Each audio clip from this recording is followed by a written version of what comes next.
So, how do you like the sweater my girlfriend got me?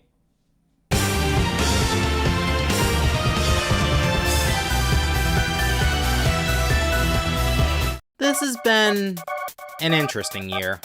I'm 20 now, I finally played Mario games I took too long to get around to, something political strife, something gaming discourse, and my feelings toward the channel have fluctuated wildly. One thing's for sure though, looking back hasn't done me wrong before, so let's do it again. From the top. From the next highest level. I would like to begin this segment with a public service announcement. Holy crap, this game was incredible. The series transitioned to full 3D beautifully. Everything is as bright and colorful as it should be, and the bros attacks are pure eye candy. It ain't just pleasing for the eyes either. The sound. God damn it, it may not be Yoko Shimomura, but Hideki Sakamoto took the torch well with his battle themes, Heat Freeze Island, Club Diode, the Clocktown style arrangement of Mario 3's Grassland theme in the endgame. Oh, and that endgame! I already had plenty of fun crossing the seas and islands, with Luigi telling Mario to hit the second tower for every boss Mad World style, and then we have this magnificent bastard turning the world into Sonic X and the Matrix's child, catching the bros inside, and making the game an analog horror! Yeah, I know, it's got a slow and bloated start and the pacing's kinda weird throughout, but I couldn't care less, because my boys are back! Brothership is pretty good. This has been your public service announcement, thank you for listening. Brothership was the game I was looking forward to the most in all of 2024, even more so than Sonado Generations. After the abysmal failure of the Bowser's Inside Story remake, this was a tasteful comeback story, as was the stream itself. Through a combination of people avoiding spoilers and not having Mario and Luigi in the titles for a while, no one was watching much at first. That all changed as I entered the endgame, with a large number of faces at the very end putting up with my well-timed mic issues. Not all the faces were friendly though. Exhibit A, someone who liked to promote propaganda anytime I left for the bathroom. Oh wait, that's my mod. Exhibit B, the classic Twitch artist who hires and commissions themselves for use scam while dual broadcasting. I almost took her up on that, but never did. And if there's one good thing getting hacked did for me, it's that she can't contact me anymore. I've only had a few other types of faces in my Twitch chat. This is why I stopped streaming on Twitch. Exhibit C, some weirdo who had a PFP of me and acted hyper horny. I accused an old classmate of mine offhandedly, which actually got him to call me and clear things up. Exhibit D, a guy by the name of Arthur Francis showed up, was all kind and cordial, especially to my girlfriend, and then asked for a picture of her. He then devolved into a gaslighting prick, blaming me for her leaving in discomfort until he was given the honor of being the first person I've ever banned. Now I know what you're thinking. Why name drop this guy? Why give him attention? It's simple actually. So you can all laugh at him. Guess who's still here? The dumbass really thought he was the hero for trying to break us apart, accused the rest of my chat of being brainwashed sheep, and the last thing he said before being banned was, "You won't ban me." Great look for you there, Arthur. And the guy pretended that he had never been on my channel before when he commented on the Mega Mushroom Motors video years ago saying he watches my stuff with his kids and wasn't a fan of the language. Well, first of all, familiarize yourself with Big Bill Hells. Second of all, I'm not a kids channel. You walked into that yourself. And third of all, this guy has kids. Meaning he had a partner at some point. Maybe even still does. Hey kids of Arthur Francis, tell your father what he's done. Oh, hi. You have anything to say to him? I hate his guts. Okay. Now get out of here, this is my show. Now, because the copy of the game ordered online got lost in shipping, I hosted a stream where I fought through the battle rings of Bowser's Inside Story in the 3DS games before buying another. And I did about as well as you'd expect for someone who made trying again a sub-goal. Thus, I tried again after reaching the milestone for totally related reasons, and took way longer than I was expecting. I swear, you can make a 3-headed dragon meme where every boss is the silly head. The only reason the stream was this long is because Dry Bowser can go choke on his own bones. Bowser X? Tough, but certainly doable, especially with the double excellent power badge combo. Probably the best one objectively because he provides the challenge. Bowser Jr. I had already beaten before, and it was fun to find out you can steal the clown car, even if it's not as hard. Dry Bowser swaps out the ability to take your bros attacks for summoning the Koopalings, giving what is already the most powerful enemy 3 turns in a row. I wouldn't be so mad about this if the Koopalings died along with Dry Bowser, but they don't. And while their fortitude is low, their power is not. If it weren't for the quick item and quick copy bonuses you can get from Star Rank, I'd probably never win. On brand for Paper Jam, am I right? I'm well aware of Brothership's flaws and divisive aspects, but it was still nearly everything I could ask for out of a Mario and Luigi game, and I'm just glad the future looks bright. Slow start, but Brothership did eventually sell decently. And if we got a new game after the previous release tanked so hard it bankrupted the already struggling developers, no way we aren't getting more.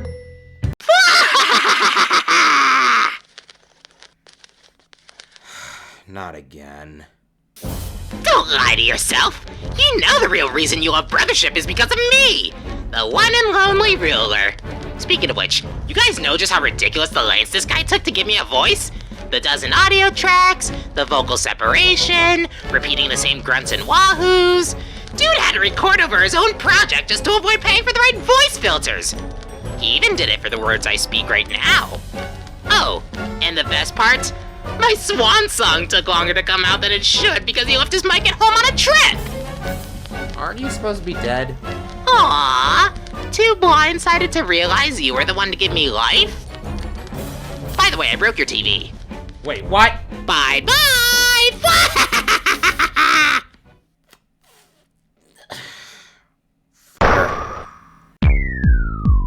I fell for the Discord hacker trick. Next!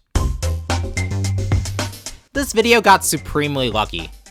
Now, I've been vocal about my distaste for Pokemon's current state since the channel began, that much is clear. But this was different. For years, I've had the idea to make a review on a game that has spent the better part of 9 years unused, 6 of which just sitting in a storage tote, as an April Fool's video. I knew the game was shallow in content once I finally learned to think while I played, so the joke was that I was giving it the time of day at all. This was always going to be a contentious video. Not only is it an odd one out in a year of Mario and Toby Fox, but public opinion shifted massively on Battle Revolution thanks to Gen 8 having the graphical quality of a forcibly up-res Dreamcast title. Don't feel bad, Sega, you tried your best. If my 10-year-old self knew about this, he would have been ecstatic to hear a game he liked going from derided to adored.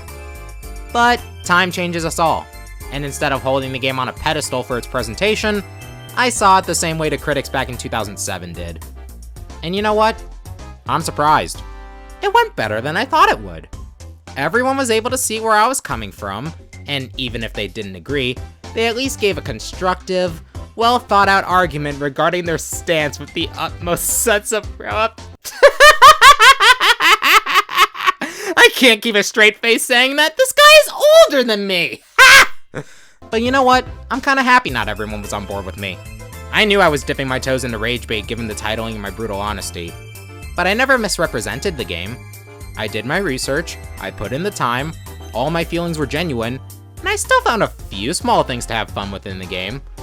As long as no one's getting hurt, everyone needs a little discourse with their content, and with this being my only review to pass 1,000 views, I could actually interact with my comment section for once. It was a nice change of pace. It still feels a little surreal playing these games myself. I didn't grow up with Mario's old games. Hell, I only beat them for the first time in high school. As for Mario World, that was the first time I beat the game at all. For someone with zero nostalgic filtering, I'm not really surprised with how my opinions turned out. Okay, but clearly aged. This game blows! Pleasing, though not mind-blowing. Super Mario World was really the only one that caught me off guard. I knew it was at least gonna be good, but to compete with Super Mario Land 2, which otherwise has been my favorite 2D game since middle school, was quite the feat. Even if my sample size wasn't the strongest back then. The amount of ambition with the editing varied from video to video, admittedly. The review of Mario 3 went 4 months later than it was supposed to, uploading in September when the live shots were done in May. So aside from using a cutout feature to try to make the Filthy Frank clips as seamless as possible, I played it safe there. Meanwhile, the endings for Mario 2 and Mario World were a lot more ambitious. But, you know, not everything had to be so grandiose. I just wanted to give Mario more respect for his 40th anniversary than Nintendo did. Your big game for the celebration is a pair of marked up Wii games, one of which was already on the Switch? Suddenly, the everything is limited time year feels more generous now. Of course, the lip service to Mario didn't stop with All-Stars. I revisited Mario 64 and Sunshine, twice for the former, failed to beat Mario 2 with just Luigi on the NES, succeeded on the All-Stars port, and of course... I still can't believe I even got this game at all. I explained it in the video itself, but the planets aligned, hell froze over, world peace was established for about 2 microseconds, and Toby Fox acknowledged Gaster for this to happen. The game was at my thrift store summer job, was dirt cheap for a first-party GameCube game, didn't get taken even though I kept forgetting to buy it for a week, I learned I didn't need a DDR pad, and the disc worked.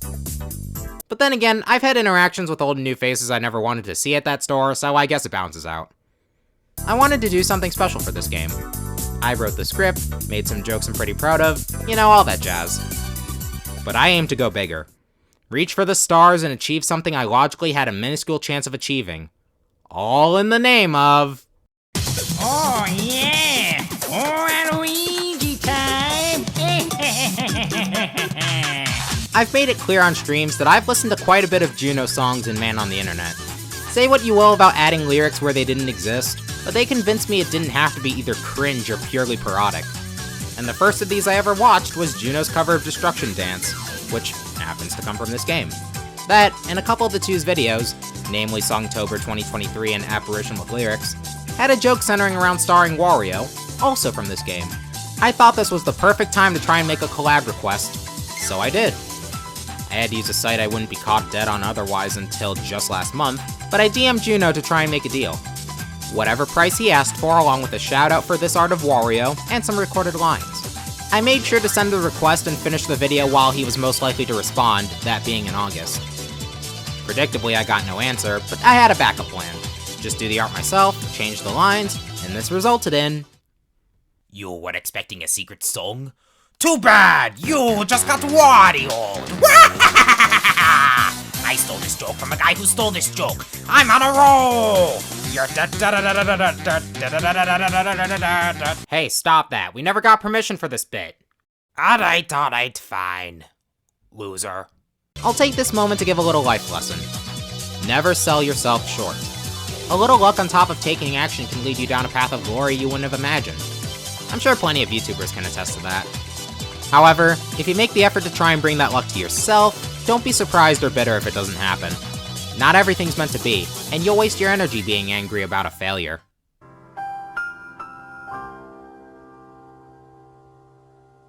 That being said, Juno, I'm still down to collab in the future. Remember this? My first ever review? Me neither.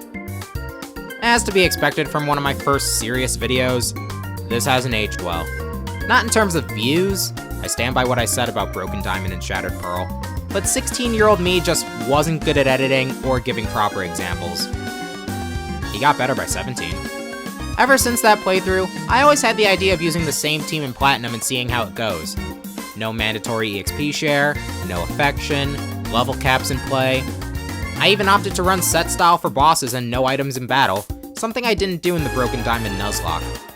Aside from Gardenia, which I saw coming given the team at that point, securing the Pokemon and the time to play was bigger trouble than the battles. I say that knowing how poorly in retrospect my team handles Gyarados. I mean seriously, the fact that a finished save on another game was what allowed me to complete the team just speaks volumes. The great Marsh deserved that bomb. And shoutouts to my coworker. This was a big video to make. I was taking after the edited down single video playthroughs of people like MNJTV, PM7, Hatters, and more, and while I don't yet have the skill of their editors, I still like how this turned out. One of my goals was actually just to curate my own medley since other videos of this nature always seem to fall back on Mario 3D World, Mario Kart 8, Smash Ultimate, and Three Houses music. Odd priority, I'm aware, but I think it works towards giving this video more unique flavor. I'm not entirely sure if I'm going to handle future playthrough challenges in a similar way, or if I'm just going to stream them. Perhaps I'll let you guys decide. I already have another plan coming up real soon. You know, I think my favorite part of that video was that my Spectrum-induced compulsion to redo the challenge off camera actually paid off! Look at it! Shiny Luxray, bitch! Full odds! It's better than yours! I'm only talking about this because it really was a string of events from hell. Leaving for my dad's house meant I had to make a 3-hour trip so my girlfriend could join. We left late because of a heating and cooling repair company's incompetence. 2 cases of rubbernecking traffic on the way back forced a stream delay. Gag gift throwing a wrench into my game plans. The stream got split in 2 because somehow my laptop entered airplane mode. I learned that I hold the same regard for Jamboree TV's side modes as the Kinect. The Kinect.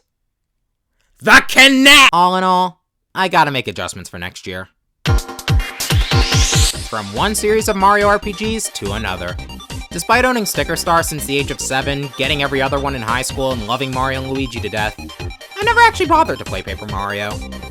I opted to fix that this year, especially since it was still Mario's 40th. Honoring an anniversary and shaving down part of the big, beautiful backlog. What do people call that? 2 birds, 1 boulder. Each stream was relatively mundane, but each still had their own flavor of odd in their own way. For half the games, it was this kid in my chat that talked a lot but made Cocomelon look substantive in comparison. I'm not buying Wii Play, dude, stop trying. I had to juggle 64 with my summer job. I ran a poll to ask people which version of the Thousand Year Door I should play, and this poll not only had a perpetual addiction to being tied, but people kept voting even after I cut it off the moment GameCube took the lead. But you know what? This game is great, so I'll still buy it with the remaster. Super Paper Mario was probably the weirdest. It was the last game I dual streamed since Twitch means nothing to me, and chat was most active when I was just grinding minigames for Ultra Shrooms. I also had to play the game when classes were starting because the disc I owned for years didn't actually work.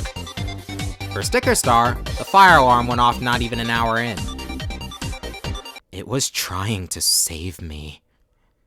For Color Splash, I did most of my suffering alone and went on longer than usual on the final part just so I could end said suffering. This game broke me. I pretty much crammed Origami King into my fall break so I didn't have to juggle it with long-term college work. All the issues I had with the game's pacing at the time can be chalked up to that, actually. Somehow I barely finished in time, and damn was that last part tiring.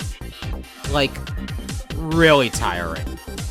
Like, it got me to hate King Ollie and turn into Austin Powers levels of tiring. Why won't you die?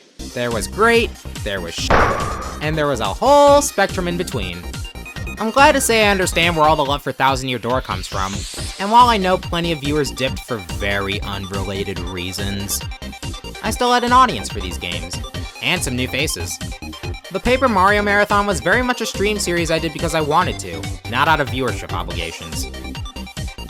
Well, okay, Sticker Star and Color Splash were from different obligations, but that's besides the point. Now, we've talked an extensive amount about one of the pieces of my core having an anniversary, but let's be real. This jump in sub count didn't come out of nowhere. It's time to finally discuss the indie elephant in the room. One that I also made content for its anniversary. Ha ha, very funny, me. Literally the only thing to say is that we went for the best ending this time.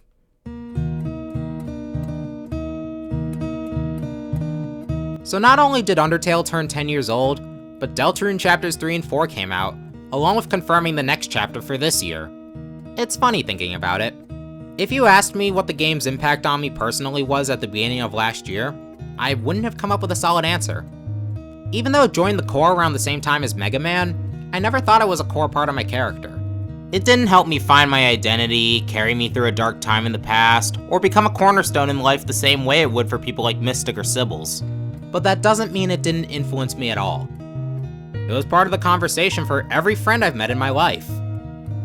Except one, but there's always an exception to prove a rule. Undertale is part of the reason I'm enthusiastic about voice acting. There were many evenings where I'd be at my dad's house, having a real-life Let's Play with my little sister while voicing all the dialogue for both this and Deltarune's demo chapters. And she was kind enough to let me pick that back up for Chapter 3 a few weeks ago. Ironically enough, she's an established actor herself now, and I don't think I had anything to do with it. Heck, without Undertale, I wouldn't have found any of the channels I just listed, nor would I have discovered Revtrosity in the Saying a Lot of Things format, something I kinda like if you can't tell. Without Undertale, I wouldn't have experienced Undertale Yellow, given myself the blind playthrough I never got to have with the official game, or even know just how great fan games can truly be. Without Undertale, I wouldn't have had the roller coaster of a time playing Deltarune's newer chapters on stream and having to switch the fan on and off because my house doesn't have central AC. I really hope Chapter 5 comes out in the fall just so I'm not home. And I'm not naive. I know plenty of my subscribers are here for the Undertale and Deltarune stuff. The piano short is the first video since some of my first couple shorts to pass 10k views. The otherwise throwaway Shades of Justice aborted pacifist reaction showcase is still getting views. The Undertale playthrough where chat decided the ending is the biggest stream I ever had. The video of me dubbing Yellow's neutral final boss is the longest video of mine with over 1,000 views. And the Deltarune shorts I posted while playing the 1,000-Year Door? The short I posted that then forced me to remember the Chris Slash theory? The follow-up to said short that taught me Deltarune fans type before they read? The only videos that ever reached 6 digits. I'm thankful that these games helped me to get my voice to more people than I would have otherwise. I mean, look, I made 500 and 600 subscriber stretch goals, and they got smashed in a week. That's the power these games have, even for a nobody like me. So yeah, there you have it. I'm so many months late that it's no longer 2025, but I finally got the 10th anniversary reflection I'm sure many expected me to make. Now get ready for some whiplash.